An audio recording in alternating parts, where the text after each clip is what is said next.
Hello everyone and welcome back to the channel. We started this week with some seed cleaning. Unfortunately, we burnt out an electric motor which has put a stop to cleaning. But we weren't completely happy with the results. So we've ordered an additional sieve whilst we get the electric motor repaired. In addition, this week we had digestate spread across the light land. Unfortunately, because we're still so wet, the lorries can't leave the paved road, which has meant they have not been able to turn in our gateways. Therefore, we've had to run the product from a central location, which has resulted in more field damage. We did use this drying week to get the first load of nitrogen fertiliser on some additional light land, but the heavy land remains too wet. Hopefully the digestate and the first bag then should start helping getting the wheat moving. A few weeks ago I started part one of a discussion on post SFI rotation, and thank you very much for the numerous comments. I was even supplied by a colleague with the prompts for a challenge ChatGPT to design this rotation. Interestingly, although the exercise of writing the prompts was very informative and enlightening, the results for the rotation from ChatGPT wasn't much good. So at least farming will remain a human job for a while yet. These were the prompts I used. Fixed costs are assumed to be £800 per hectare. The 5 principles of regenerative ag should be adhered to. These being minimise soil disturbance, keep the soil covered, maintain a living root in the soil, maximise plant diversity, and finally reintroduce livestock wherever possible. So, all crops will be established by direct drilling. It is not possible to grow a second wheat because grass weeds pressure result in negative net margins. Alternating spring and winter sowing is preferred but not essential. Alternating dicot and monocot cash crops are preferred. I also modified the gross margins of the crops after realising the benchmarking figures I used in part 1 included BPS, which of course won't be available going forward. These have had an effect on some of our assumptions. I have therefore ordered the crops by gross margin. Winter wheat is assumed to be the most profitable crop, with gross margins of approximately £1,200 per hectare, assuming a 6.5 tonnes per hectare yield with a minimal nitrogen application and an early planting. Num 3, I have assumed £30 per hectare for seed, reducing the gross value from 593 to 563. Spring wheat and spring oats average gross margin are very comparable, so I've left both at around £500 per hectare because they can both be grown in a low input system, and as a result the average is very similar. Oilseed rape we have grown in a low input system and achieved 2 tonnes per hectare, making a realistic gross margin. However, more about oilseed rape later. I dislike spring barley in a regen system. It hates direct drilling, and we've always struggled to produce low nitrogen malting specification. If our experience with high protein, low yield milling wheat is extrapolated onto spring barley, I would anticipate that as our historical experience, low plant populations and yield will result in a higher nitrogen, and hence we won't be able to hit malting barley specification. Winter beans, I've used our own 10-year average gross margin, the same as roughly the same as spring beans. That just leaves spring oilseed rape included as another broadleaf option, but clearly financially it's very unreliable.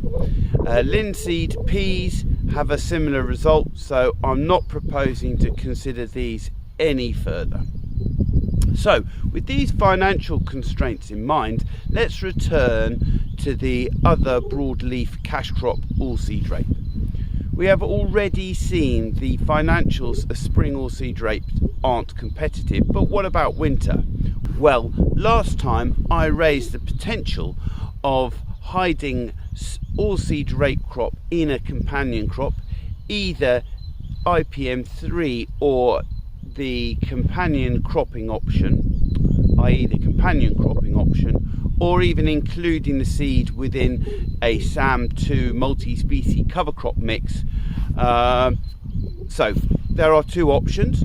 I was especially interested given the potential ADM contract of an extra £48 per hectare. There, I'd like to give a special thanks to my fellow regenerative farmer Nick for pointing out the finer points of this contract. Reference is made to double funding in the contract, which is understandable, but I was hoping that SFI would be deemed exempt. However, on close inspection of the contract, I have greater concerns. I note that the incentive shall be paid on the 11th of August 2025 for the 2024 crop. The grower shall provide the evidence required at the time of the completion of this scorecard, and all actions must be verified by a third party. This evidence includes field boundaries, field records of cover crops, establishment methods, organic and inorganic nutrient plans, and all application data, as well as geolocated evidence of integrated livestock and biodiversity habitat. These are more than my current requirements for carbon trading. Within my current platform provider, Soil Capital, I provide less information than this, and at 6 tonnes of carbon per hectare, the minimum price of £23 would achieve £138 a hectare. So if I sign up for this contract, I would actually be out of pocket by £90 per hectare just because I couldn't trade my carbon. It is my personal opinion that as growers we need to sell our carbon through a voluntary market in order that the voluntary market achieves scale.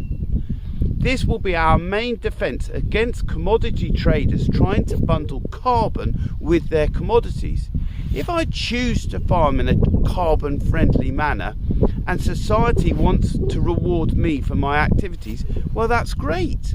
But if a farmer who chooses to farm more conventionally can't trade through the platforms, why should they be penalised? If we allow carbon to be bundled with the commodities, we will suffer the same fate as dairy farmers under the Arla contract, where carbon-friendly farming is financially rewarded and less carbon-friendly behaviour is penalised, irrespective of whether the behaviour is suitable for the farm or the farmer. Okay, I'll calm down. But please be careful, and again, thank you to Nick for pointing this contract out to me. Back to cropping.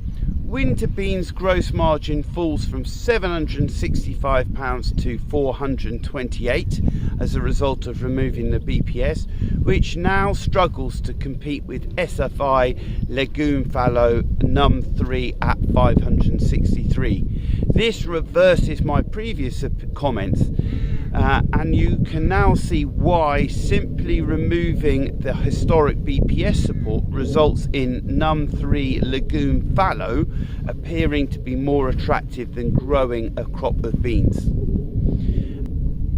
Accounting for seed, it appears to outperform spring and winter beans as a cash crop. Given the restrictions on growing beans 1 year in 6, this makes me question including beans in our rotation. Given the objectives of alternating spring and winter, broadleaf and grass crops, num3 appears increasingly attractive. As always, the unseen cost of topping and terminating will be one of the final factors in my decision. A separate discussion group have confirmed that the RPA are determined that num3 should be planted in the autumn, even though the literature doesn't actually specify this. So I understand that the RPA are going to put something in the rules because so many farmers are trying to turn it into a spring option. So I'm pretty certain this loophole will be clearly shut soon. So for now on, I'm going to assume that this is an autumn planted option. I have also revised the projected winter wheat returns for the non-BPS world, and I'm currently running with a budget gross margin of £1,200 per hectare, like I outlined previously. However, given the current wheat price, even that is now looking generous. We have previously discussed the holy grail of perennial crops within a regenerative system due to the avoidance of any need for annual establishment.